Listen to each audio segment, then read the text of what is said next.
Hi, everyone. Welcome to the NJGAAE Presents stream. We are doing some spooky Halloween stuff today, and we are also learning some awesome stuff from Dennis. So, Dennis, take it away. Introduce yourself. Hi, everybody. They invited me because it was scary night, I guess. So they picked a scary trombonist to be a part of this scene here. My name is Dennis Argul. I am a music educator. First and foremost, I've been involved in New Jersey public school music education since 1985. Teaching for 27 years in Bayonne, which is where I'm from, and I am now. For a number of years, for 5 or 6 years. And then I went to Jersey City Public Schools. I taught there at the Performing Arts High School program for 10 years.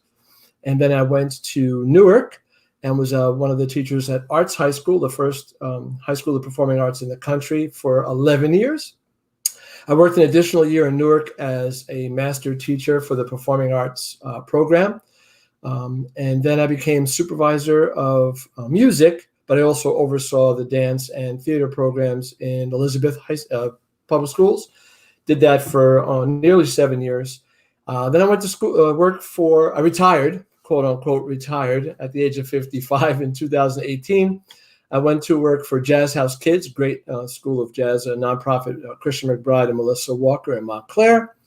And now, lots of different things in between, but now I am working for the School District of the Chathams, part-time, 2.5 days, teaching brass lessons to 4th and 5th grade students, as well as supervising student teachers for Montclair State University, Rutgers, and William Patterson. Wow. That's the majority of my work right now. So you've been all over, and you've done all different grade levels. So you really embody the name of teaching artist.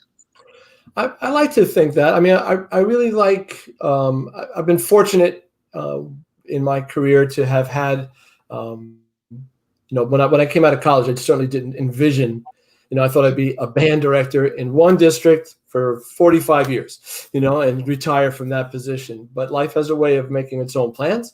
And yes, I currently teach 4th graders and graduate students at university. So, it's pretty diverse. I've taught pre-K and kindergarten and general music when I first started.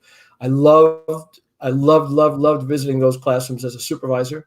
And, if I had to do it all over again, I'd probably teach the younger grades for a longer period of time. I really enjoy that level of instruction. Yeah, little kids are the best. We do a children's theater day at my school. And it's so much fun getting to hang out with the kids and getting them hands-on with the art and really getting to see their brains like understand it. And it's just really, really neat. Yeah, I agree. They're open to just about everything. Absolutely. Which is really cool. And it's we can learn something from that. Absolutely. Yeah. So let's move on to a little bit of interview questions, and then we will learn some interesting stuff about music. You mentioned that we will be learning about how what notes and what chords and what certain like riffs in music are spooky and what make our skin crawl necessarily. Yeah. Let's talk about that. I mean, at least what my experience has been, what I've studied, and what I've listened to and learned. And I'll do some. Can't play chords on a trombone, but I can give you some snippets of themes that we might discuss. Absolutely. So before we do that, what award did you receive and when? In June of 2018, I received the Governor's Award for Supervision in Dance. Oh. It's like I said, life is strange. I've never taught a dance class. But as supervisor of dance, as part of my responsibilities with the Elizabeth Public Schools, when I got there, I had 27 years of experience as a music teacher at varying degrees of levels and depth and intensity and commitment, but I'd never taught theater or dance. So I made it kind of a goal to myself to join the professional associations. I joined Dance New Jersey. I joined the Speech and Theater Actors of New Jersey. and went to professional development. I would go to the classes that my teachers were attending so that I can try to understand their craft a little bit better, so that I can try to supervise them in a more intentional way, and not just by what the tool, the rubric was about, but more about the real art of that they were teaching. During the course of that time, I'm the advocate for music education, by the way, for New Jersey Music Educators Association and the New Jersey Music Administrators Association. But I try to also extend my advocacy hat in dance and theater as well. And through my advocacy for those programs in my district, we were able to go from like 6 or 7 dance instructors to 14. And now there's upwards of that. After I had left, they continued that because they saw, if you're in the arts, the effect that arts have on us all, right? And absolutely. I saw a particular need for, especially in our primary grade students in Elizabeth, for our kids to move and for our kids to, express themselves through movement, to learn how to carry themselves, how to move through space, how to move with intention and energy, how to respect each other's space. And I also thought that it was an art form that they can learn along with theater that didn't necessitate a lot of stuff. In music, you need, the instruments, and you need the materials that go along to maintain the instruments, and sheet music, and not that dance and theater don't need those kinds of things as well. And I don't want any dance instructors or theater instructors to think otherwise. But if you get a really great dance educator, a proper flooring, sound system that supports that kind of, so nobody has to scream and yell over kids, and attire to support it, you can really get a good dance program going. And I thought that's what Elizabeth needed, and so far they've been carrying that on. I was proud to be a part of that. That's awesome. And would you say that your understanding of music lends to seeing the importance of dance and seeing the importance of other art as well, being that music is one of the things which, not necessarily a backdrop, but you know what I mean, to other art? Well, I think being a musician, studying music, and being around artists makes you understand more, period. Mm-hmm. And it makes you empathetic. It makes you be, you take in somebody else's being with more respect and understanding. Even if you don't agree all the time, you're able to understand that. And listen, I know what the arts did for me in my life. I know what it's done for a number of my students. And so my goal is to try to get it, whatever it is, whatever art form you want to study, to as many kids as possible in the state. And so, yes, I think that, not everybody who studies dance is going to be a dancer either. But I think having studied dance, having studied theater, having studied visual arts, because I keep leaving that sister art out, but I've never had to supervise that one either. And music, obviously, allows you to be a better, more creative, more engaged thinker. Artists always think, what if and why not? And those two questions right now, I think maybe more than in this country, maybe more important than ever. What if and why not? Absolutely. I really agree with that. And that community building and that empathy is really important, especially right now. Yep. So you went into this a little bit, but what does winning the Governor's Award mean to you? What did that, and what does being part of Arts at NJ mean to you? Well, networking is very important. And again, I as an advocate, the advocacy, I guess I was always an advocate. Some people would not, I've been called worse, but I think advocacy is the name I'm going to dedicate to it. I think it's important for us, and I spoke to Bob Morrison, who's the founder of the Association of Arts Ed in New Jersey, He and I are doing a lot of work together, and we've been doing a lot of work forever. And he interviewed me, or we had a joint interview a couple of years ago for the Star Ledger, and I'm going to quote myself, but I said something like, we never have to have a math in our schools month. We never have to have a language arts literacy in our schools month, but we have to have art in our school month. Why is that? Why do we have to relegate this time period to celebrate that? Why can't it be just, and it is, in theory, ever since the Every Student Succeeds Act, and it should be a compulsory part of our core education and public education, but it's really kind of the kiddie table at Thanksgiving in most districts. And we want to sit at the adult table with the good silverware, and not be with the paper plates and napkins over here on the side, And so I think that's one of the good things about Arts Ed New Jersey and these other sister and brother organizations, is to bring to the fore the importance that it is for the kids. The kids need it, period. Absolutely. It reminds me, what you just said reminds me a little bit of a post that we did on our Instagram a while ago, which said it's not a special, it's a necessity. Yeah. If you talk to Kira and Priscilla, one of my words as the advocate for music is, and we're kind of our own enemies with that, is we consider ourselves the specials, and we are, but everybody is, we should be part of the core instructional staff. And, and I mentioned this at a meeting the other day. If you go to some districts' websites, they don't even list their art staff in the faculty. They put them on, the staff page along with, other members of their, custodial staff and lunch staff. And there's nothing wrong with being part of that community either, but it's an afterthought rather than a forethought. Yeah, absolutely. And listen, I know that I've already said in this conversation, especially now,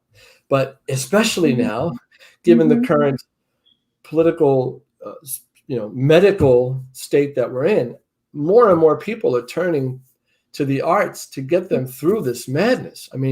Hamilton was live streamed and it had one of the largest audiences ever. Yeah. And there were, I don't know how many folks that would never have consumed that, but they just need that catharsis, of being a part of that kind of a moment. And I hope when this is all over, we're all going to consume the hell out of art, because my brothers and sisters on Broadway, and the Metropolitan Opera has canceled the season. Broadway's not going to be open until next summer, maybe. Not only is that culture that's dying, but those are people, that's jobs, that's economics for those folks and for the city, for the nation. So, that's the other part of this conversation that we don't talk about often enough, is the engine of economics that the arts are, in terms of not only the making, but the consuming of arts, So anyway, another spooky night of discussion, I guess. Yeah, it is spooky. Right. Our entire industry just collapsing. That is terrifying. So on theme. So I'm kind of skipping a couple of questions because you covered them, because you speak with so much passion. You speak with so succinctly that it comes through and it's understood. So one of the questions was, why do you believe the arts are important now more than ever? And that has been discussed. So what impact did arts education have on your life? And I'd like to know, what it had on your life growing up, and then what it's having on your life now. Well, when growing up, I was not the most athletic person in the world. I could hit the hell out of a baseball, but I would get thrown out at first base from right field because I was really slow. So music was one of my telling jokes, and music was kind of my way of connecting with the kids in my school. It was one of the things I did pretty early and pretty well. And my first instrument was clarinet. And I played it for some reason. I kind of took to it, and it was, I don't want to say easy, but it was easier than almost everything else I did. Got good grades. I was kind of a nerdy, that kind of kid. I had hand-me-down clothes. My mom cut my hair. I had a pocket protector, so I was a target. I was like, let's beat that kid up. But because I was kind of telling jokes all the time, and I was good at music, I fit in to some extent. I also danced all the time. The girls loved me because I was the only guy to dance. So that was fun. And I was going to go to school for pharmacy, and got accepted to St. John's and Rutgers when I was going to college, and did a year before I decided this is not what it was meant for me. When I got to high school in that area, I did a lot of drum and bugle corps. That was really what kept my arts passion alive, was that activity. It still does. I'm still involved with it. But after a year of pharmacy, I just decided that this is not what I was meant to do. And I knew that, I always knew, but I had to convince my mom and dad that I want to teach music. I want to play and teach music. Mm-hmm. And, they were bummed at first. But, immigrant parents, first generation, first 1.5 generation, because my mom's parents were immigrants.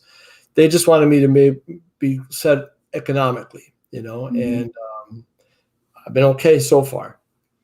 What it does now is, most of my friends are artists, and I love, even when I disagree with them, being around passionate people that are not afraid to express themselves, whichever way that is. And like I said, it's nothing like, I pick up conversations with people I haven't seen in 20 years, especially, now with everything being virtual, we just pick up just like it was 20 years ago, but because we marched together or played in some band together. It's pretty great. So I knew that it made me who I am, and hopefully it continues to.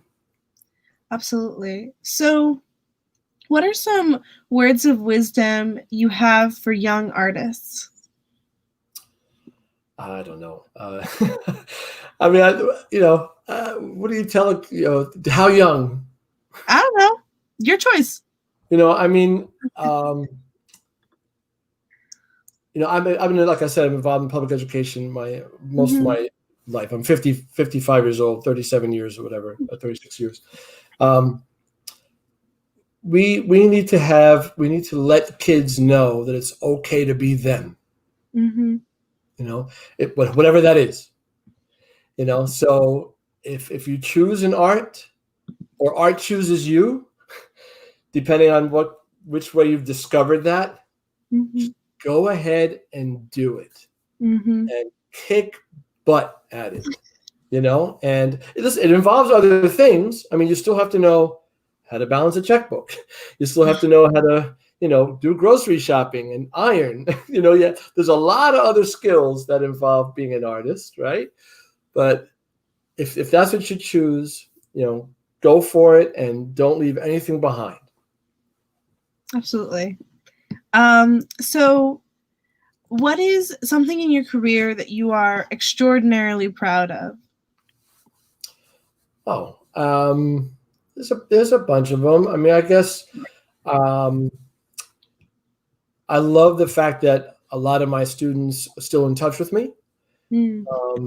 I had a conversation today with a young lady on Facebook who reached out, and she just had her second child, and came out of the Marines, met her husband in the Marines.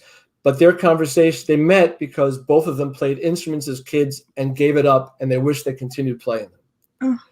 And she said it reminded me of me, and she was, and she and I were like oil and water when I was her teacher and she was my student. We didn't always have such a great relationship. But it was really nice for her to, to reflect and say, oh, I wish I was a better student, and me to say, I wish I was a better teacher at that point in my career, 15, 20 years ago, to be able to reach you as a more difficult student. So for me, that's a proud moment.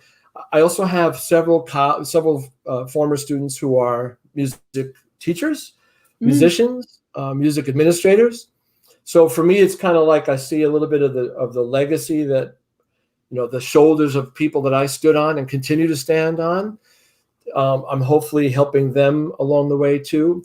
And I'm very especially proud of the young women and minority students that I've helped along the way. Only because, you hear about band directors or administrators, and the first thought is a man, or a Caucasian man usually. And I've been happy to be a part of that change in dynamic and expectation. Absolutely. I find that diversity is always is an amazing plus, though everyone who ever goes into music and art should be like encouraged, and I think you're doing that, and it's wonderful, and thank you for adding so much to our community. You're welcome. My pleasure. I love doing it. So last question, which is more interview style, and then I have this kind of silly question, and then we can move on to actually learning, which would be really cool, beside obviously learning about you. So what is something that inspires you during this time, whether it be the time of coronavirus or just in general, like during this season, or whatever you would like to discuss? But so I'll give you a little. I live in Bayonne, and literally, I live right across the street from a little dance studio owned by two sisters. For instance, I think they're twins. Maybe not, but and we're, again, through social media. We know each other. We know each other because we work together. She's choreographed some of the shows I've musically directed, and so we cross paths on social media on some post we both liked or whatever, right? And she reached out. She said, "How you doing?" Okay, this is a bummer. I really miss playing music with other people. I've been doing a lot of these a cappella recordings and posting them of myself playing multiple tracks on trombone. And I had a couple of experiences of doing these remote recordings with big bands and stuff. But I really miss being right next to people and making music. And she's a choreographer in a dance school, so she said the same thing. Like she started, talking about how depressing it is and how, we miss making art. So it's like, well, how about let's do something together? What do you want to choreograph? What do you envision for your students? And she started giving me these ideas about, like forest and trees and flowers and spring, and just like the opposite. And this was like back in March, April, like when we first started being quarantined, and we were all like 20 pounds heavier, and in the same sweatpants for like 9 weeks or something. So yeah. I was like, you know what? Just give me images, and let's see what I can do. And I sat down, and I have a little keyboard and a little remote system I use with another notation system. And I wrote 3 little, what I consider to be, foresty, springy, flowery melodies. Made the MP3s and sent them back to her. And she was like, "Oh, this is great. I'm going to give it to my students and let them dance to it. Let them choreograph to it." And so 2 Thursdays ago, she invited me to the studio, and a dozen young ladies, ages, I think the youngest was like 9, and the oldest was 22 or 23 years old, all choreographed a piece each. Like they also, so like 4 or 5 of them did one piece, and that was the first night they were going to dance it for each other and for myself. It was just interesting to see everybody's interpretation of the same melody. And for me, it was kind of inspiring because here's, 20-something kids that have never met, and only know me through their dance teacher. But now we know each other through this little piece of art, this little like 1.5, 2-minute melody, and it was nothing, earth shattering. It's just like, I had literally had like piano chords, a flute and a cello, 2 clarinets. And I think the other one was 2 string instruments, and they're all like, they're MIDIs, they're MP3s. They're not even live recordings.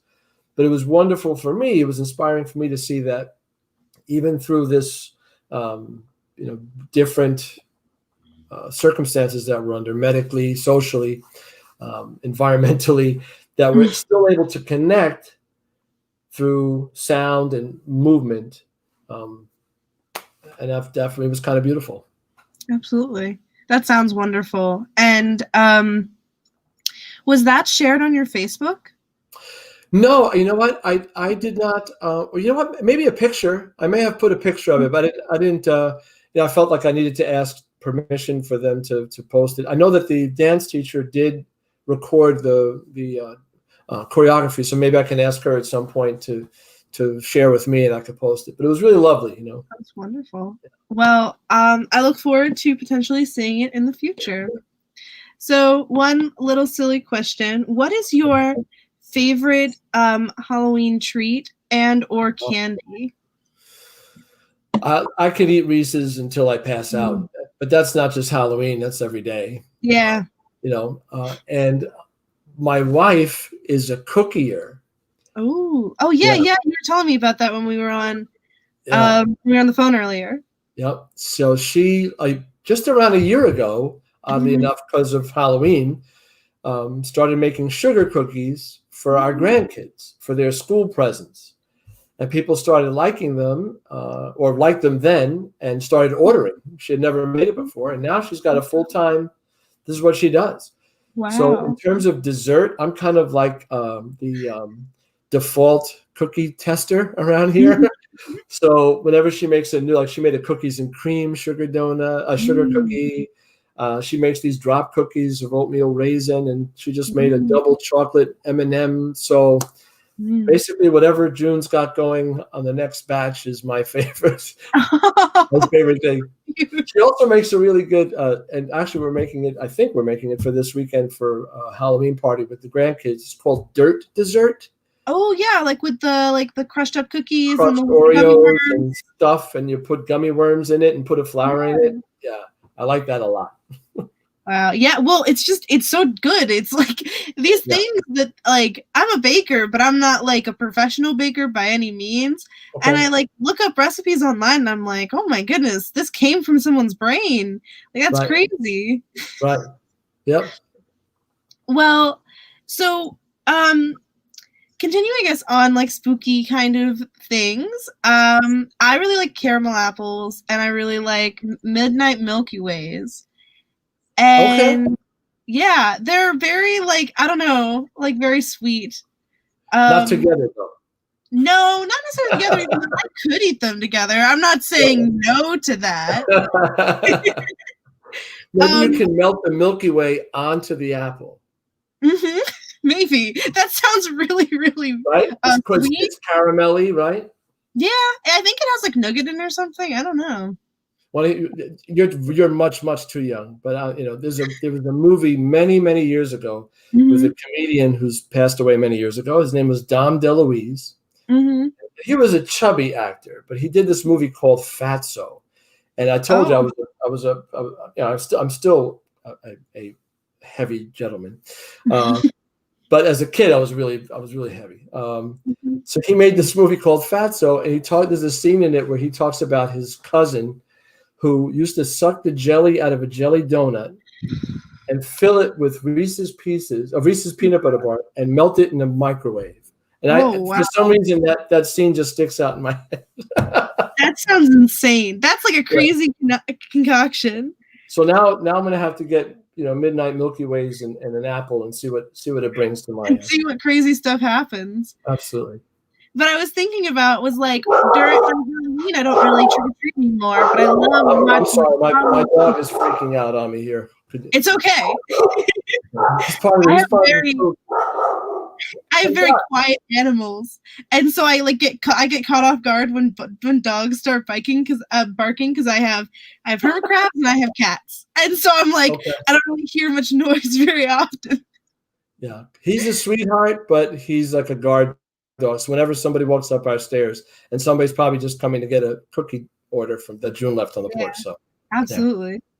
Yeah. So what I like to do on Halloween, since I don't really trick or treat anymore, I make something or I get something or whatever like that, and I like to watch a Halloween movie or something like that. And one of my favorite things is the Halloween music. And so, what are some of the things that you could tell us about what makes those so entrancing?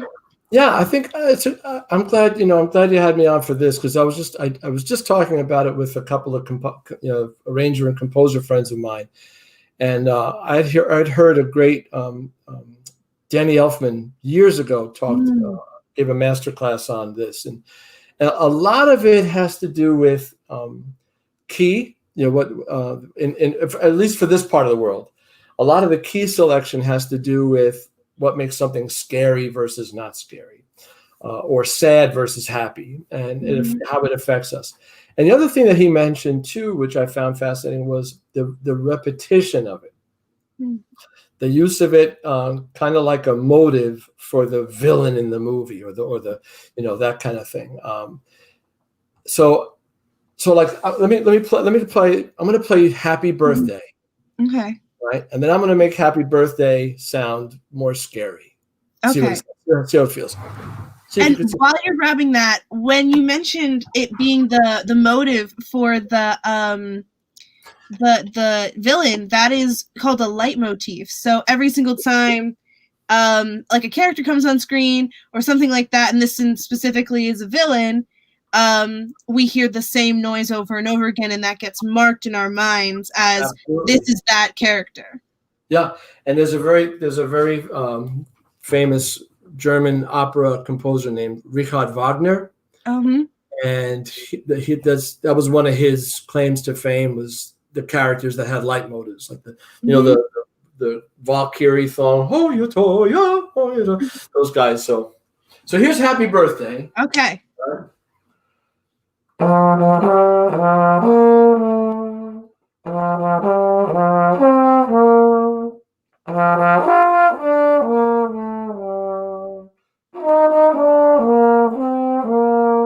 Right? Yes. Little melody. Now, here's what it sounds like if it was in a scary movie. And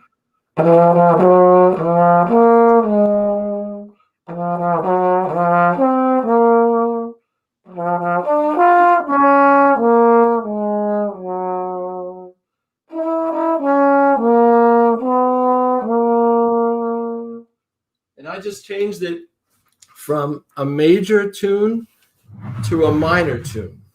Okay. By changing some of the scale tones.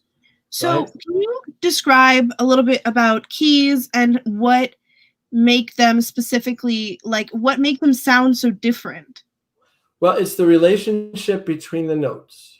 So a major key has a certain pattern. See, I may have already been boring.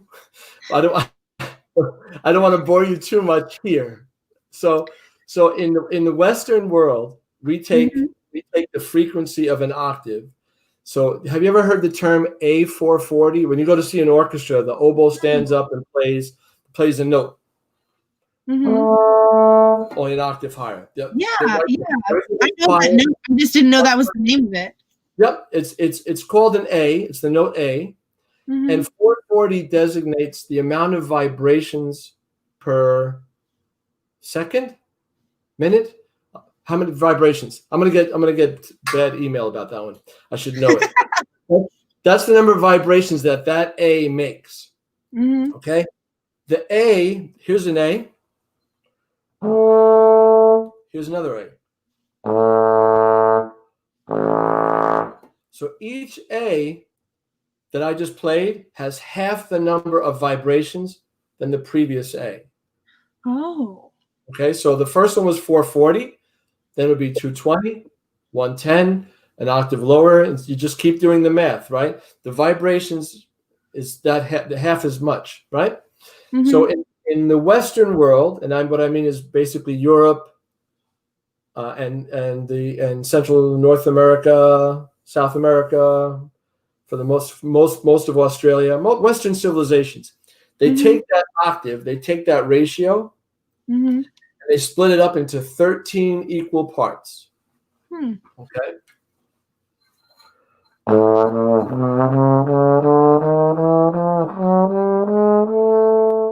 13 notes between the low A and the next A.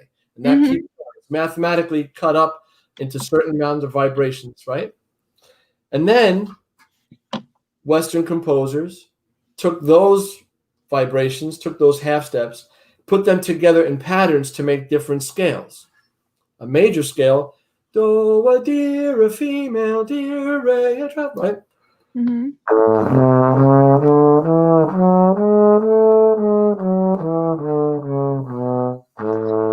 that's the which a lot of Western music is in, because it's more associated with us being with happiness and that sort of positive emotion. Right. That, I mean, but Western classical, and even now in our most of popular music, is major for those reasons, to bring us that kind of. And again, in this part of the world, in other parts of the world, that color is not so happy. Right. If you go to the Middle East, or if you go to Asia, parts of the northern hemisphere, northern parts of Europe, and like Latvia and Belarus, their music is totally different.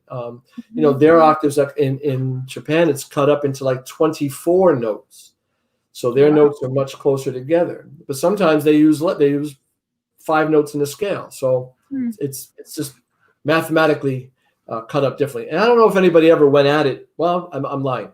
Some later composers went at it from a math standpoint. Most of them just went at it from what they wanted to say and how they wanted to say it. But then you have the minor key, and we actually have 3 versions of it. A natural minor.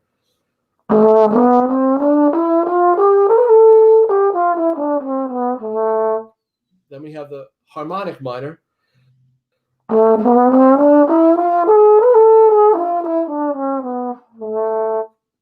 And then the melodic minor.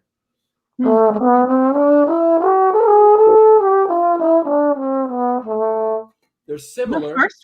The first one sounds rather jazzy. Well, they all sound rather jazzy, but the first one sounds very jazzy, and then the other 2 sound like they are definitely like notes from more spooky music and that sort of thing. Exactly. So, like, if you listen to, let me use this one. Like, what is it? Halloween. I think it's Halloween, right? Oh yeah. And then, right? So all that is repeated notes, and then the composer, I think it was John Carpenter, actually. I think the director wrote the actual music for that one. He started off major and then went to minor, and that juxtaposition of back and forth kept the audience kind of uneasy. Does that make sense? Yeah, no, it makes. Yeah, and he did. It looks like John Carpenter and Daniel Davies and Cody Carpenter worked together on the music. There you go. And again, it's that, like I said, that Danny Elfman said before, it's the repetition.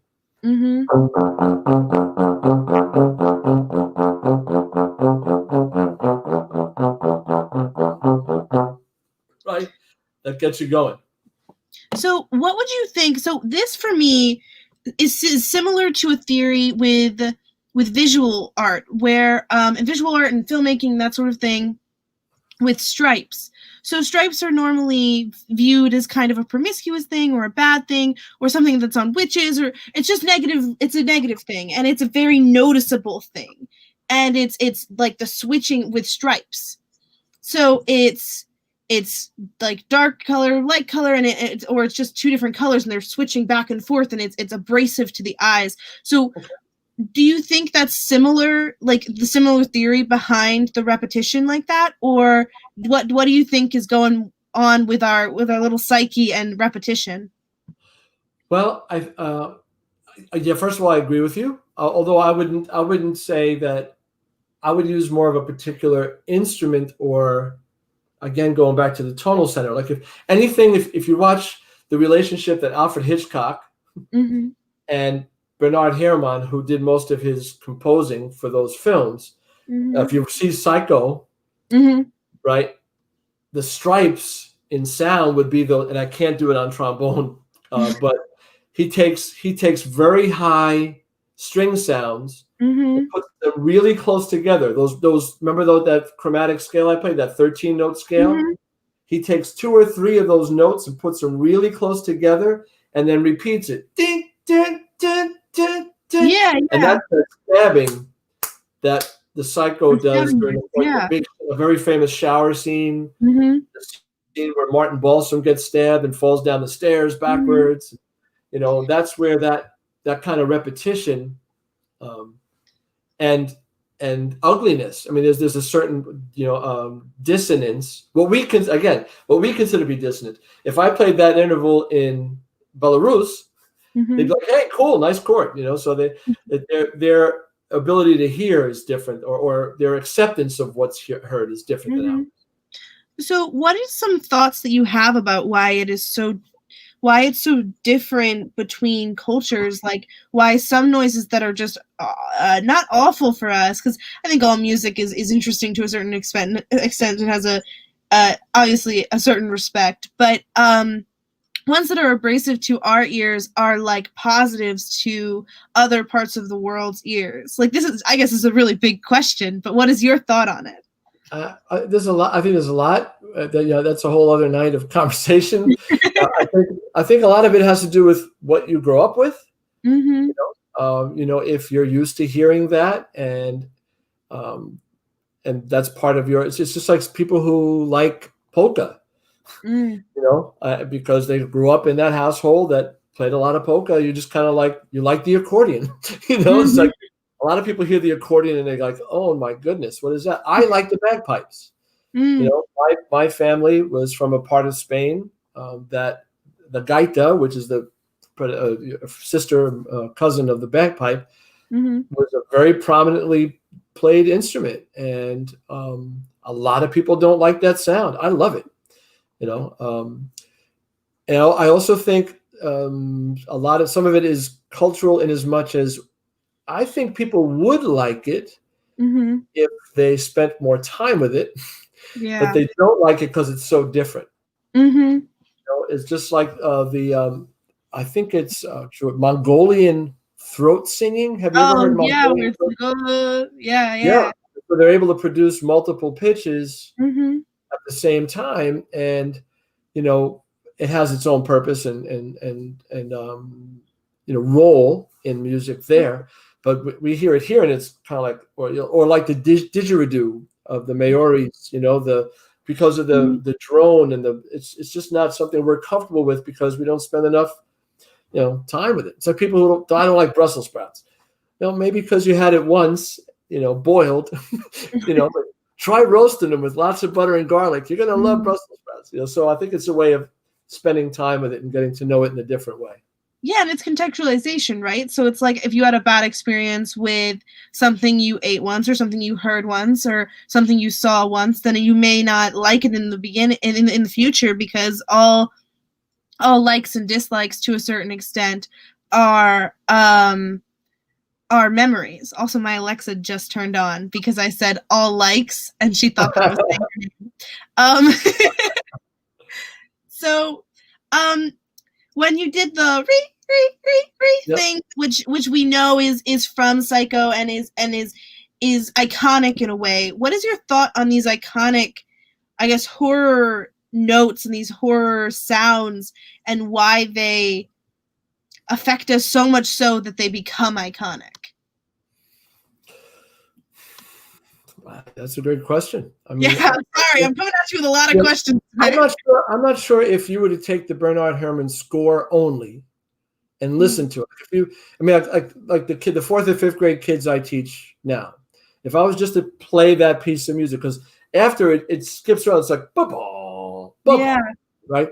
It's got that kind of a vibe to it. I'm not sure if they heard it, if they would go, oh, that sounds like somebody getting stabbed in a shower. But I know that if you played it, if for somebody my mom's generation, they would be like, "Oh my God!" It's like, So I think again, it has to do with the juxtaposition or the relevance of it with what else it came with. Well, look, if I play, if you were going to the movies in the 70s, late 70s, and I played.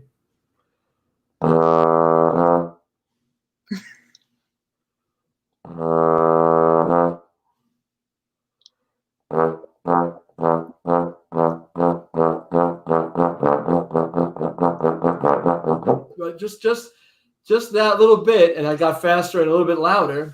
everybody would be, not wanting to go in the water, right? Because of John Williams and Spielberg and Jaws, right? Mm-hmm. That's two notes. It puts you on the edge of your seat.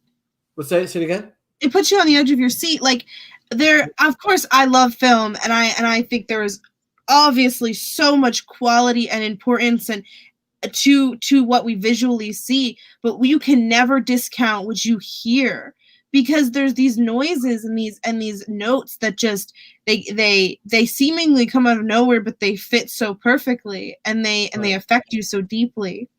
Right. Like continue. Sorry. No, you go ahead. I was just going to say, like, notes that make you jump are just so fascinating. Yeah. And here's one of the scariest movies I ever saw, and the theme that sticks with me is Rosemary's Baby. Did you ever see Rosemary's Baby? I have not, actually, which is terrible to say as a film person, but I have not seen it, but I know a lot about it. It's a 52-year-old, I think it was 1968 it came out. John Cassavetes was the lead actor. Mia Farrow was the lead actress. I won't tell you the story, but it's definitely worth the watch. Roman Polanski was the director. Yeah. And I think it won a whole bunch of awards. I may be wrong. But the theme from it, I can't do the whole thing because, again, I would need chordal instruments. But if you definitely check out, it was written by a Polish composer, Krzysztof Komin, I think it was his last name, who was like 25 or 26 years old when he wrote it. He actually died in a car accident not too long after the movie came out. But Mia Farrow sings this on the soundtrack, and she's not a singer, so it's kind of like a child's voice. But the melody is check this out.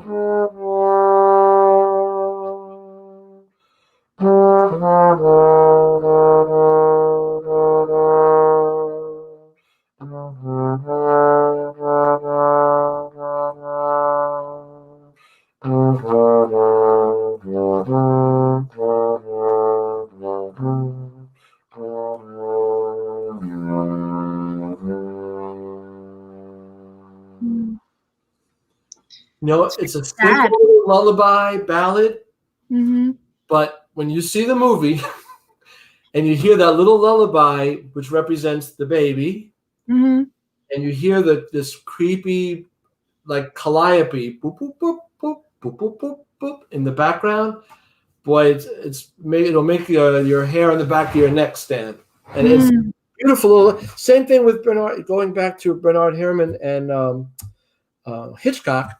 If you watch The Birds, yes, there's hardly any music in The Birds. But again, going back to your Light Motif thing, when the birds come out, you hear this little children, la la la la la la la. It's this creepy little children's song with no words, and boy, it just makes you like look around when you're to be attacked by the birds. So sometimes the juxtaposition of a beautiful thing in an ugly setting can be as ugly as something like The Stabs, which is also kind of wild, right? Like like if the movie Carrie, when she gets the blood dropped on her and she lights the town on fire, that was a huge poster because Carrie Fisher, what was her name? The actress. That wasn't Carrie Fisher. No, it wasn't Carrie Fisher. No, Sissy Spacek. She was, she just looked great covered in blood. So there was like this really beautiful scene in a very ugly setting. So I think that also fascinates us and scares us in a way. So when looking at newer movies, like newer horror movies, so like Hereditary and Get Out and Us and those sort of movies, you look at the soundtrack for them and they must harken back to the classic ones because we've had this seed planted in us, right? And something that the girl who's on last week, Claire Taylor, mentioned was scaffolding. And that's essentially, I think you probably know what it is, but to recap for the audience, it's essentially using inspiration from another person's music and putting it into yours from like certain notes and that sort of thing. So do you have any thoughts about these newer movies and how they've been affected by the older ones?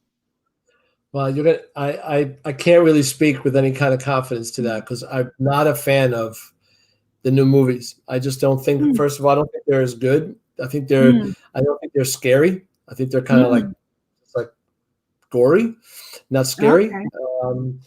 The last one I saw that the music affected me was Saw, the first Saw. And it's a really horrible movie. It's not scary like Rosemary's Baby or Hitchcock for sure, or Jaws even for that matter. But I don't buy it as much as I used to. Maybe some of it's just I don't watch them as much as I used to either. But that's true. Getting back to my own prejudice that I spoke about earlier. Yeah. For me, I mean, black and white's really scary for me. Yeah. Well, it goes back to the complete opposites, like how it's a noise and then no sound, and how it's a color and then a completely different color, and it's similar where black and white is so stark. Yeah. And it has such extraordinary imagery. Like this is not a horror movie, but Lighthouse was shot in complete black and white, and it has such a eerie feel to it the entire time because of the content and stuff, but because like when you look at the cinematography of it, it's so eerie. And I think the contrast is like what you were talking about with the music, where the repetition and how normally we hear major keys and now we're hearing minor keys, and that's a big difference for us. Right. I agree. Yeah.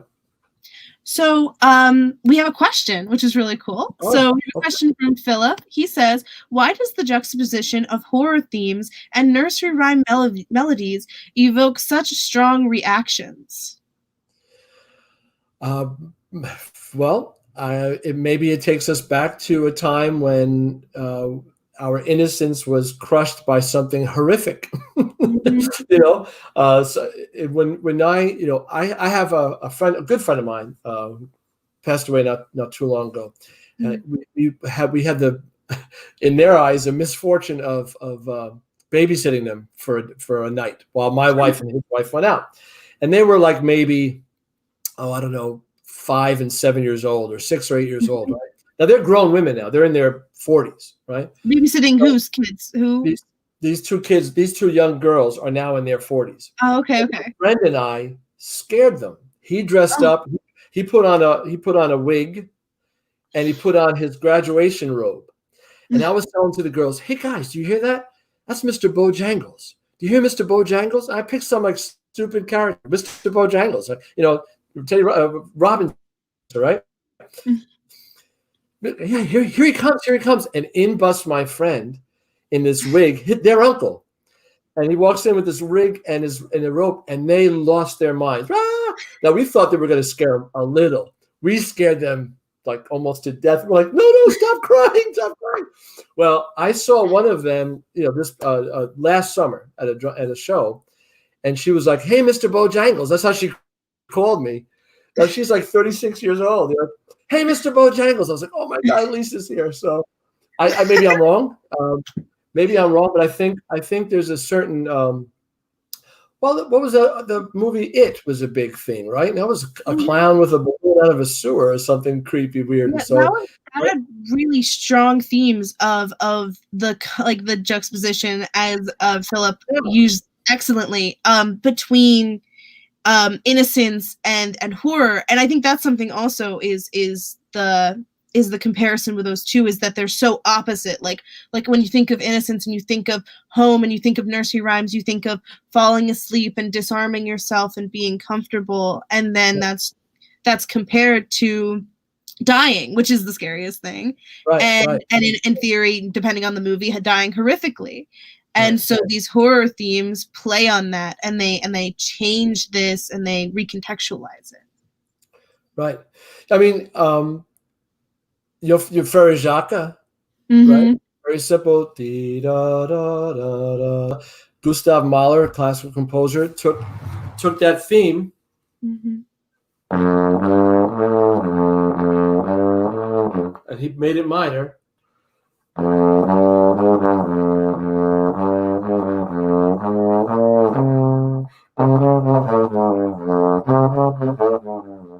So just by, again, a simple little melody, and I don't think he was trying to scare anybody, but I play that for some of my music appreciation students, and they're like, wait, that's kind of like Frere Jacques, but it's weird. It's like, it makes me feel weird. And it's, taking a little simple la, la, la, to look one of the, what's that, Ring Around the Rosie. Oh yeah. I mean, boy, ring around the Rosie, right? I mean, it's like it's very playful, minor third, perfect fourth, very simple little child intervals that we all learn. Da, da, da. That's like the first interval we learn evidently is in Western civilization is a descending minor third. But the subject matter couldn't be any more morose, right? About scarlet fever and dying and ashes. We all fall down. I mean, so there's something attractive and weird about putting those two things together. Yeah, absolutely. So we're going to close out in a couple minutes, but before we do that, I'm finding this conversation super interesting. And if anyone has any last minute questions which they'd love to put out, we would love to answer them.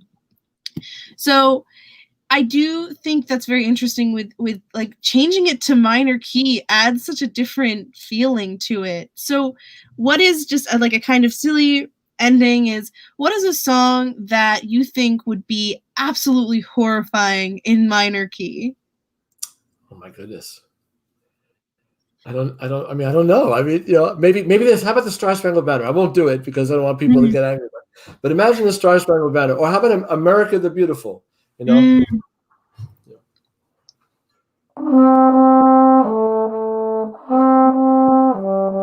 Is that America? That's America the Beautiful. Yeah, that's it. Yeah. America. Right? So.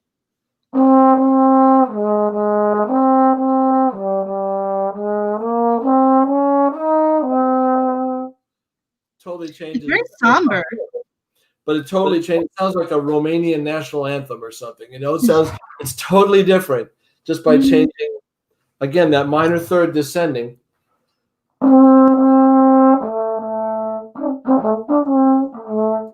That melody. The opposite is true too. If I went,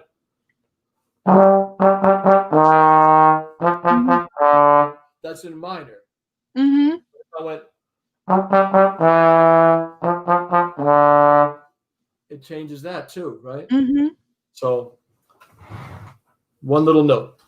Yeah, makes a big difference, and that's the beauty of it, is those details. You don't necessarily know what it is exactly, but you feel it, and that's what's important. Right. Agreed.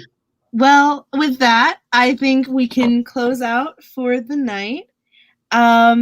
Where can we find you on the social medias to see more of your art and kind of keep up with what you're doing? I'm on Facebook. I mean, I have an Instagram account, but I just follow my kids and my family. I'm not much of a follower that way. But yeah, find me on Dennis Argul. Was there? Oh, hi, Terry. I don't know who Terry is here. Oh, every week, pretty much. I did mention her to you. She's awesome, and I look forward to seeing her and hearing from her every week. Yeah, we actually just had a steering arts committee today that we were on virtually. So very nice. Yeah. Well, I hope everyone has a happy and a safe Halloween. And I hope everyone goes and listens to the soundtracks from these classic films to understand why they freak us out a little bit. Okay, well, bye everyone, and thank you, Dennis, for being on. You're welcome.